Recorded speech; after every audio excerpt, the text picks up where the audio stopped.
ਮਸੀਹ ਯਸੂ ਦੇ ਵਿੱਚ ਤੁਹਾਡੀ ਸਲਾਮਤੀ ਹੋਵੇ ਤੇ ਅਸੀਂ ਤੁਹਾਨੂੰ ਯਸੂ ਦੀ ਜ਼ਿੰਦਗੀ ਅਤਵਾਰ ਦਾ ਬਾਈਬਲ ਸਟੱਡੀ ਪ੍ਰੋਗਰਾਮ ਬਜ਼ਰੀਆ JCDC ਵਿੱਚ ਖੁਸ਼ ਆਮਦੀਦ ਕਹਿੰਦੇ ਹਾਂ। ਤੇ ਅੱਜ ਅਸੀਂ ਦੇਣ ਦੇ ਤਾਲੁਕ ਨਾਲ ਖੁਦਾਵੰਦ ਦੇ ਕਲਾਮ ਚੋਂ ਸਿੱਖਾਂਗੇ। ਬੇਸ਼ੱਕ ਇਹ ਸਿਲਸਿਲਾ ਚੱਲਦਾ ਰਹੇਗਾ, ਅਸੀਂ ਸਿਖਾਉਂਦੇ ਰਹਾਂਗੇ ਤੇ ਗੱਲ ਕਰਦੇ ਰਹਾਂਗੇ, ਖੁਦ ਵੀ ਸਿੱਖਾਂਗੇ ਤੇ ਤੁਹਾਨੂੰ ਵੀ ਸਿਖਾਵਾਂਗੇ। ਖੁਦਾ ਜਦੋਂ ਕਲਾਮ ਕਰਦਾ ਤਾਂ ਸਾਰਿਆਂ ਨੂੰ ਸਿਖਾਉਂਦਾ ਹੈ। ਤੇ ਅੱਜ ਅਸੀਂ ਰਸੂਲਾਂ ਦੇ ਇਮਾਲ ਉਹਦਾ 20 ਬਾਬ ਤੇ ਉਹਦੀ 35 ਐਤ ਖੁਦਾ ਦੇ ਕਲਾਮ ਚੋਂ ਪੜਾਂਗੇ।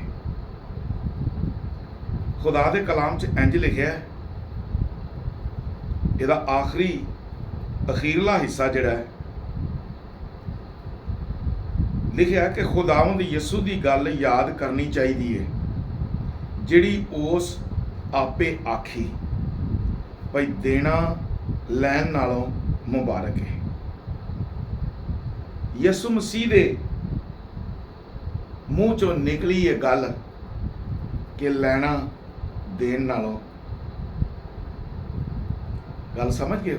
ਦੁਬਾਰਾ ਪੜ੍ਹਨਾ ਤੁਹਾਡੀ ਸਮਝ ਠੀਕ ਆ ਜਾਏ। ਲਿਖਿਆ ਹੈ ਭਈ ਦੇਣਾ ਲੈਣ ਨਾਲੋਂ ਮੁਬਾਰਕ ਹੈ। ਦੇਣ ਵਾਲਾ ਮੁਬਾਰਕ ਹੈ ਤੇ ਲੈਣ ਵਾਲਾ ਇੰਨਾ ਮੁਬਾਰਕ ਨਹੀਂ ਜੀ। ਦੇਣ ਵਾਲਾ ਮੁਬਾਰਕ ਹੈ। ਜ਼ਰਾ ਅਸੀਂ ਇਹ ਸਮਝੀਏ ਖੁਦਾ ਨੇ ਕਿਉਂ ਕਿਹਾ ਕਿ ਦੇਣ ਵਾਲਾ ਜਿਹੜਾ ਉਹ ਮੁਬਾਰਕ ਹੈ। ਜ਼ਰਾ ਸਮਝੋ, ਖੁਦਾ ਖੁਦ ਦੇਣ ਵਾਲਾ ਹੈ। ਖੁਦਾ ਖੁਦ ਦੇਣਾ, ਸਾਰੀ ਕਾਇਨਾਤ ਨੂੰ ਤੇ ਸਾਰੇ ਲੋਕਾਂ ਨੂੰ ਖੁਦਾ ਮੁਹੱਈਆ ਕਰਨ ਵਾਲਾ ਹੈ। ਖੁਦਾ ਹੀ ਦੇਣ ਵਾਲਾ। ਤੇ ਜਦੋਂ ਥੱਲੇ ਲੋਕ ਦੇਣ ਵਾਲੇ ਹੁੰਦੇ ਨੇ ਨਾ ਤੇ ਖੁਦਾ ਬੜਾ ਖੁਸ਼ ਹੁੰਦਾ ਹੈ। ਤੇ ਖੁਦਾ ਖੁਸ਼ ਹੁੰਦਾ ਤੇ ਆਂਦਾ, ਚਲੋ ਮੇਰੀ ਮਰਜ਼ੀ ਨੂੰ ਪੂਰੀਆਂ ਕਰਨ ਡਿਆ ਹੈ। ਜਿਸ ਤਰ੍ਹਾਂ ਮੈਂ ਚਾਹੁੰਦਾ ਵਾਂ ਉਂਝ ਹੀ ਕਰਦਾ ਪਿਆ। ਭਈ ਇਹ ਦੇਣ ਡਿਆ ਆਵੇ, ਮੈਂ ਦੇਣ ਡਿਆ ਤੇ ਇਹ ਵੀ ਦੇਣ ਡਿਆ। ਤੇ ਖੁਦਾ ਦੇਣ ਵਾਲੇ ਨੂੰ ਆਪਣਾ ਕਰੀਬੀ ਦੋਸਤ ਸਮਝਦਾ ਹੈ, ਇਸ ਲਈ ਕਿ ਖੁਦਾ ਦੀ ਮਰਜ਼ੀ ਨੂੰ ਪੂਰੀਆਂ ਕਰਨ ਡਿਆ ਹੈ।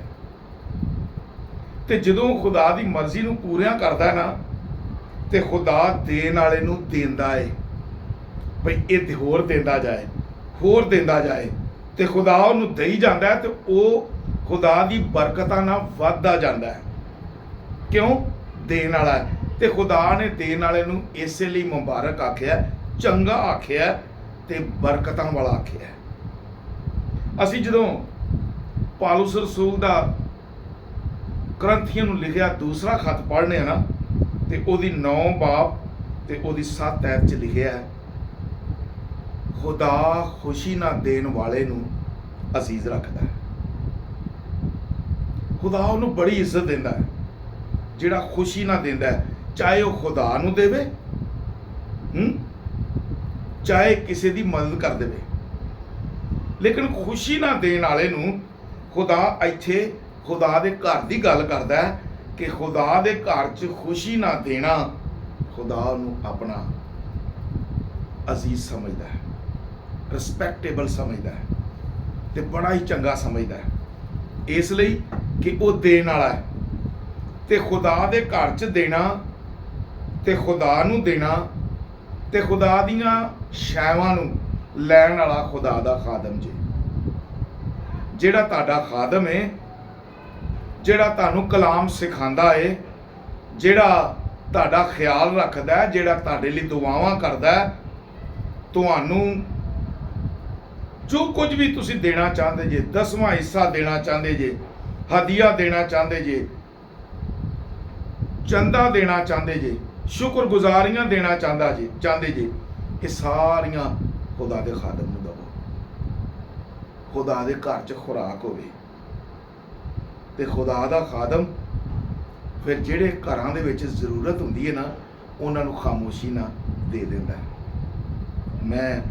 ਮੇਰੇ ਤਜਰਬੇ 'ਚ ਬੜੀਆਂ ਸ਼ਾਵਾਂ ਜੀ ਕਿ ਕਿਸੇ ਨੂੰ ਪਤਾ ਹੀ ਨਹੀਂ ਹੁੰਦਾ।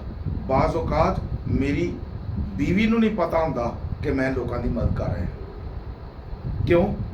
ਇਸ ਲਈ ਕਿ ਜਿਹੜੇ ਲੋਕ ਨਹਾਇਤ ਹੀ ਵੱਡੀ ਮੁਸ਼ਕਲ 'ਚ ਨੇ, ਉਹਨਾਂ ਦੀ ਖਾਮੋਸ਼ੀ ਨਾਲ ਮਦਦ ਕਰਨੀ ਚਾਹੀਦੀ ਹੈ। ਤੇ ਪੋਸ਼ੀਦਗੀ ਨਾਲ ਦਿੱਤਾ ਹੋਇਆ ਨਾ, ਕੱਲਿਆਂ ਛੁਪਾ ਕੇ ਦੇਣਾ, ਕੱਲਿਆਂ ਕਰਕੇ ਦੇਣਾ, ਖੁਦਾ ਨੂੰ ਇਹ ਬੜਾ ਪਸੰਦ ਜੇ।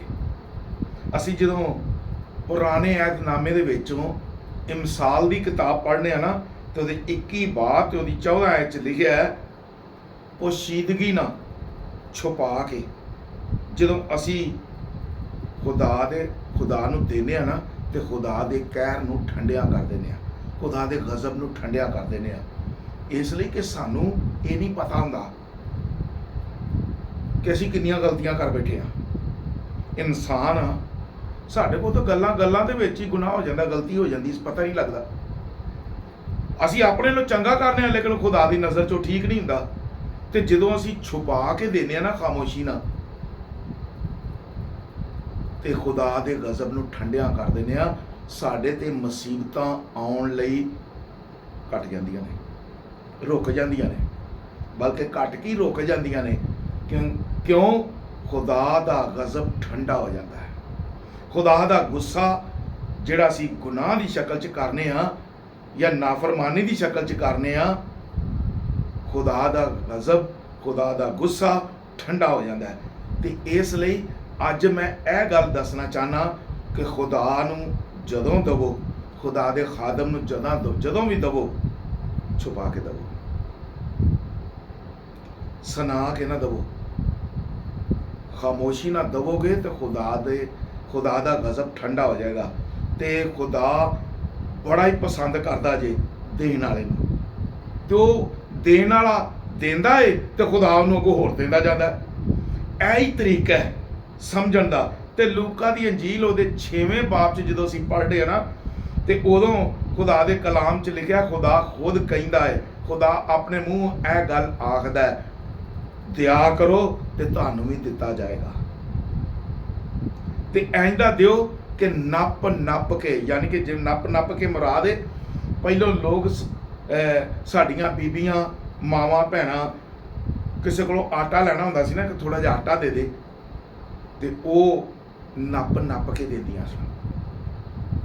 ਬੋਲ ਤੇ ਵੀ ਜਦੋਂ ਖੇਤ ਤੋਂ, ਜਦੋਂ ਪੈਲੀ ਦੇ ਵਿੱਚੋਂ ਫਸਲ ਆਉਂਦੀ ਸੀ, ਤੇ ਉਹਦਾ ਵੀ ਖਿਆਲ ਰੱਖਿਆ ਜਾਂਦਾ ਸੀ। ਤੇ ਜਦੋਂ ਕਿਸੇ ਨੂੰ ਭਰ ਕੇ ਦੇਣਾ ਨਾ, ਨੱਪ ਕੇ ਦੇਣਾ, ਚੰਗਾ ਭਰ ਕੇ ਦੇਣਾ, ਤੇ ਉਸੇ ਤਰ੍ਹਾਂ ਹੀ ਫਿਰ ਤੁਹਾਨੂੰ ਭਰ ਕੇ ਮਿਲੇਗਾ। ਤੇ ਜੇ ਤੁਸੀਂ ਇੰਜ ਦਾ ਦੇਣਾ ਜਾਂ ਦੇਣਾ ਨਹੀਂ, ਤੇ ਫਿਰ ਤੁਹਾਨੂੰ ਵੀ ਮਿਲਣਾ ਨਹੀਂ। ਇਸ ਲਈ ਬਾਈਬਲ ਯਾਨੀ ਖੁਦਾ ਦਾ ਕਲਾਮ ਸਾਨੂੰ ਸਿਖਾਉਂਦਾ ਪਿਆ ਅੱਜ ਕਿ ਦਿਆ ਕਰੋ ਤੇ ਤੁਹਾਨੂੰ ਵੀ ਦਿੱਤਾ ਜਾਏਗਾ। ਤੇ ਇਸੇ ਲਈ ਖੁਦਾ ਕਹਿੰਦਾ, ਖੁਦਾ ਖੁਸ਼ੀ ਨਾਲ ਦੇਣ ਵਾਲੇ ਨੂੰ ਆਪਣਾ ਅਜ਼ੀਜ਼ ਰੱਖਦਾ, ਆਪਣਾ ਰਿਸ਼ਤੇਦਾਰ ਸਮਝਦਾ, ਆਪਣਾ ਖਾਸ ਦੋਸਤ ਸਮਝਦਾ, ਤੇ ਖੁਦਾ ਦੀ ਨਜ਼ਰ 'ਚੋਂ ਬੜਾ ਰਿਸਪੈਕਟੇਬਲ ਹੁੰਦਾ ਹੈ। ਤੇ ਅੱਜ ਮੈਂ ਤੁਹਾਡੇ ਕੇ ਸਾਰਿਆਂ ਕੇ ਇਹ ਦਰਖਾਸਤ ਕਰਨਾ ਚਾਹਨਾ ਕਿ ਖੁਦਾ ਦੀ ਹਜ਼ੂਰੀ 'ਚ ਦਿਆ ਕਰੋ। ਖੁਦਾ ਦਾ ਗਜ਼ਬ ਵੀ ਠੰਡਾ ਹੋ ਜਾਏਗਾ ਤੇ ਤੁਹਾਨੂੰ ਬਰਕਤ ਵੀ ਮਿਲਦੀ ਜਾਏਗੀ, ਤੁਹਾਡੇ ਗੁਨਾਹ ਵੀ ਮਾਫ ਹੁੰਦੇ ਜਾਣਗੇ। ਉਹ ਦੇਣ ਨਾਲ ਬੜੀਆਂ ਗਲਤੀਆਂ ਮਾਫ ਹੋ ਜਾਂਦੀਆਂ ਜੇ, ਖੁਦਾ ਦਾ ਗੁੱਸਾ ਠੰਡਾ ਹੋ ਜਾਂਦਾ ਜੇ। ਤੇ ਜੇ ਤੁਹਾਨੂੰ ਯਾਦ ਆ ਜਾਏ ਕਿ ਮੇਰੇ ਕੋਲ ਗਲਤੀ ਹੋਈ ਹੈ, ਤੇ ਖੁਦਾ ਤੋਂ ਮਾਫੀ ਵੀ ਮੰਗ ਲਓ, ਇਹ ਵੀ ਵਾਧਾ ਜੇ। ਜਦੋਂ ਮਾਫੀ ਮੰਗ ਲਓਗੇ ਤੇ ਖੁਦਾ ਉਹ ਗੁਨਾਹ ਖਤਮ ਕਰ ਦੇਗਾ। ਤੇ ਜਦੋਂ ਤੁਸੀਂ ਪੁਸ਼ੀਦਗੀ ਨਾਲ ਛੁਪਾ ਕੇ ਦਿੰਦੇ ਹੋ ਨਾ, ਤੇ ਉਦੋਂ ਖੁਦਾ ਦਾ ਕਲਾਮ ਕਹਿੰਦਾ ਹੈ ਕਿ ਖੁਦਾ ਦਾ ਗਜ਼ਬ ਠੰਡਾ ਹੋ ਜਾਂਦਾ ਹੈ। ਤੇ ਅੱਜ ਦੇ ਦਿਨ ਦੀ ਖਾਸ ਗੱਲ ਇਹ ਹੀ ਦੱਸਣਾ ਚਾਹਨਾ ਵੀ ਤੁਸੀਂ ਖੁਦਾ ਨੂੰ ਦੇਣਾ ਸ਼ੁਰੂ ਕਰੋ, ਜਿੰਨਾ ਹੋ ਸਕੇ ਦਿਓਗੇ ਤੇ ਤੁਹਾਨੂੰ ਦਿੱਤਾ ਜਾਏਗਾ। ਤੇ ਦੇਣ ਵਾਲਾ ਮੁਬਾਰਕ ਜੇ, ਤੇ ਮੁਬਾਰਕ ਬਣੋ, ਲੈਣ ਵਾਲੇ ਨਾ ਬਣੋ, ਦੇਣ ਵਾਲੇ ਬਣੋ, ਤੇ ਖੁਦਾ ਦੀ ਨਜ਼ਰ ਦੇ ਵਿੱਚ ਚੰਗੇ ਬਣਦੇ ਜਾਓ। ਖੁਦਾ ਤੁਹਾਨੂੰ ਬਰਕਤ ਦੇਵੇ ਤੇ ਇਸ ਕਲਾਮ ਤੇ ਅਮਲ ਕਰਨ ਦੀ ਤੌਫੀਕ ਦੇਵੇ। ਆਮੀਨ।